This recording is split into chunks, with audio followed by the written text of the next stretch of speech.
Hallo vriende, ek groet julle in die grootste naam van Yeshua Messia, ons verlosser, ons redder, ons Here. Ek glo en vertrou dit gaan goed met elkeen van julle. Baie dankie dat ek weer 'n woord met julle kan deel. Ek is besig om te gesels oor versoeking. Ja, soos ons weet, versoeking bring ook verslawing. Ek lees vir ons in Galasiërs 5 vers 1. Christus het ons vrygemaak om werklik vry te wees. Staan dan vas in hierdie vryheid en moet julle nie weer onder die slawejuk laat indwing nie. Sien vriende, daar is 6 karakters of groepe in die Josef verhaal. Potifar, Josef, die handelaar, Potifar se vrou, die slawe en aan die einde die tronkbewaarder. Net 2 hiervan is hoofkarakters. Josef en Potifar se vrou. Ons is almal bekend met wat hierdie deel oor gaan is, hoe Potifar se vrou vir Josef probeer verlei het. En vriende, het jy al gewonder wat Potifar se vrou se naam was? Ek het nogal. Dikwels noem die Bybel vir ons iemand se naam omdat daardie naam iets spesifieks beteken. En dan help dit ons om teks oop te sluit. Ander kere weerhou die Bybel iemand se naam, selfs soos Lot se vrou, ook om 'n punt te maak. Hier het die een hoofkarakter 'n naam en 'n identiteit, naamlik Josef. En ja, die ander een is naamloos en sonder identiteit. Almal sal hierdie naamlose, identiteitlose vrou onthou omdat haar lewe om haarself gedraai het. Alles in haar lewe was ter wille van haarself en ongelukkig was alles in haar lewe ten koste van ander. Hierdie identiteitlose vrou is eintlik 'n integriteitslose vrou. In werklikheid 'n baie bejammeringswaardige figuur. Sy is so behept met haarself dat sy haarself op haar slaaf sal afdoen. Dan vra die skrif vir jou, wie dink jy nou eintlik is die slaaf in hierdie verhaal? Nou vriende, in 2 Petrus 2 vers 19 staan, want as iets jou in die mag het, is jy 'n slaaf. So eintlik kan ons sien in hierdie verhaal van Josef en Potifar se vrou, aan wat sy 'n slaaf is aan, wat het haar in sy greep, in sy vashou. Sien vriende, dit is inderdaad die mikpunt van versoeking, om ons slawe te maak van skinder, slawe van geld, slawe van ambisie, wat ook al in die donker, in die lelik is, slawe van dit, wat die geval ook al mag wees. Maar vriende, dit is nie hoe Jesus ons sien nie. Vir hom is jy nie 'n naamlose, identiteitlose persoon nie. Jy is vrygemaak. Ons is kinders van God. Sy mede-erfgename, vrygekoop, duur gekoop met sy kosbare bloed. Hy het ons werklik om vrymaak. Sien vriende, ek glo ook Here het vir ons almal 'n nooduitgang gegee vir hierdie versoeking of vir omstandighede in ons lewens wat ons nie regtig weet hoe om te hanteer nie. Ek lees vir ons 1 Korintiërs 10 vanaf vers 12. Daarom, wie meen dat hy staan, moet oppas dat hy nie val nie.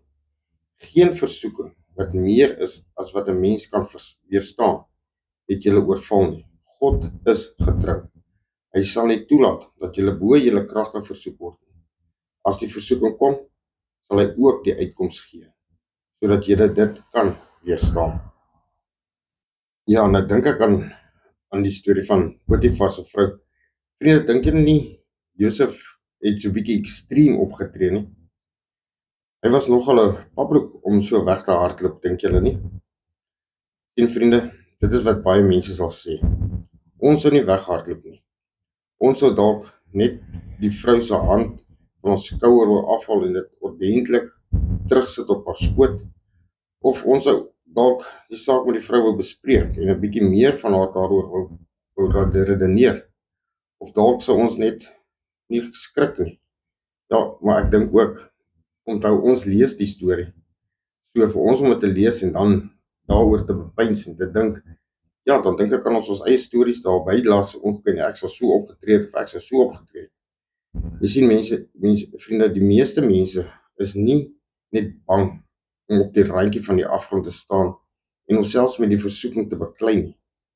Ons dink ons is sterk geloofsreëse en daarom val die meeste van ons in die struik van versoeking wanneer ons op ons eie wil staatmaak. Dit is hoekom daar in 1 Kronieke 10 staan, daarom die meen dat hy staan, moet pas op dat hy nie val nie. Julle sien vriende, as Satan op my lewenspad 'n versoeking stel, sê hierdie teks, kom God en kom skep 'n deur met 'n naambordjie, nooduitgang daarop. Dit is wat Josef gedoen het. Hy het daardie deur gebruik en in sy geval het hy regtig weggehardloop. Nou kom die vraag by mense op, vriende, hoe vlug 'n mens van versoeking? En ons kan dalk begin deur ons eie vermoëns en kragte te wantrou. Is ons eie vermoëns werklik sterk genoeg om ons staande te laat bly in tye van versoeking? Ek dink, vriende, die beste is vir my eerder daardie gevaarsituasies heeltemal. Bly weg van daardie plekke wat jou geestelike lewe in gevaar stel. En loop wye draaie om mense wat jou aan versoeking wil blootstel. Dit is hoekom Vader vir ons die Heilige Gees gegee het. As hy stemmie vir jou sê, moenie daar ingaan nie. As hy vir jou sê, hou verby. Sien vriende, die lewe en God bied soveel meer as daardie versoeking, daardie kort tydjie. Ja vriende, die verhaal hoe Potifar se vrou Josef wou verlei, verklap vir ons iets van die aarde en kern van versoeking. Ons lees in Genesis 39 vers 10. Sy het dag vir dag by Josef aangehou, maar hy bly weier om by haar te gaan slaap. Sien vriende, versoeking is dus soos 'n boksgeveg. Daar is sekere dinge wat ons kan doen om te koes en te keer, en sodoende te verseker dat die houe ons nie onderkry nie. En dan het Vader in al sy liefde deur Paulus in 2 Korintiërs 6 vir ons ook 'n paar riglyne gegee, nie net riglyne nie, maar ook iets vir ons verdediging. Ek lees vir ons het onberispelik opgetree, met begrip, met verdraagsaamheid en vriendelikheid. Dit alles het ons gedoen deur die Heilige Gees, deur opregte liefde, deur die woord van die waarheid en die krag van God. Ons wapen vir aanval en verdediging is om die wil van God te doen. Maar wat ek dink ons baie belangrik, ons moet nie net die wil van God doen nie, maar ons moet dit ook ken. En dan dank ons God vir daardie wapen wat vir ons gegee het. Sien vriende, ons moet dus nie net koes en keer nie. Ons kan ook houe uitdeel. Waar kan ons dit selfs regkry om die versoeking 'n bloedneus te gee of 'n blou oog? Moet egter nie eens droom van 'n uitklop hou nie. Ons moet dus nie net vas staan in die tye van versoeking nie, maar ook volhard in daardie vasstaan. Volhard en roep vir Jesus. Ek het ook gehoor, as die versoeking regtig te groot is, maar soos ons weet, Vader sal jou nie hoe jou kragte versoek nie. En as dan daardie versoeking hoor die klop aan die deur, en jy weet jy is bang, vra vir Jesus om vir jou daardie deur oop te gemaak. Hy is mos altyd by ons. Vra vir Jesus, dis vir u. En ek is seker, Jesus sal daardie deur vir jou gaan oopmaak en versoeking sal van jou wegvlug. Sien vriende, Josef is vir ons 'n voorbeeld dat dit moontlik is om elke ronde van hierdie boksgeveg te wen, dag vir dag. In 1 Timoteus 1 vers 19 in die Nuwe Lewende Vertaling staan: hou styf vas aan julle geloof in Christus. Hou altyd jou gewete skoon. Sekere mense het opsetlik hulle gewete onderdruk en as gevolg daarvan het hulle geloof skibreek gelei. Sien vriende, dit help nie net dat ons die ronde 1, 2 en 3 wen nie en dan bloedneus uitdeel, maar in ronde 4 druk ons gewete effens dood nie.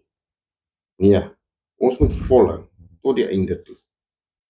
Ons moet net altyd weet en glo dat ons het een wat sterker as ons is, in ons, sterker as die wêreld, met ons, by ons, oral waar ons gaan, alles wat ons doen.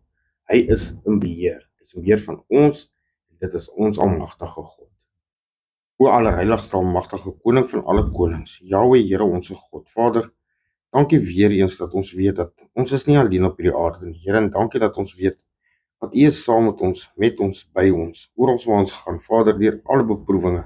Here, dankie dat U vir ons die uitweg en die uitkoms ook gee al reeds vir dit, Here. Dankie dat U vir ons die wapens gee, Here. Maak ons so gevegsgereed dat ons weet om hierdie wapens te gebruik wat U vir ons gegee het wanneer daai versoeking aan ons deurkom klop. Here, dankie dat U altyd die uitweg vir ons gee en dankie dat U self ook die uitweg is. Ons loof en ons prys U in die grootste naam wat ek ken, dis Yeshua Mashiach. En ons dank U daarvoor, my God. Amen.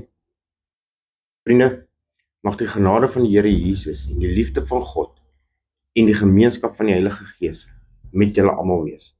Shalom.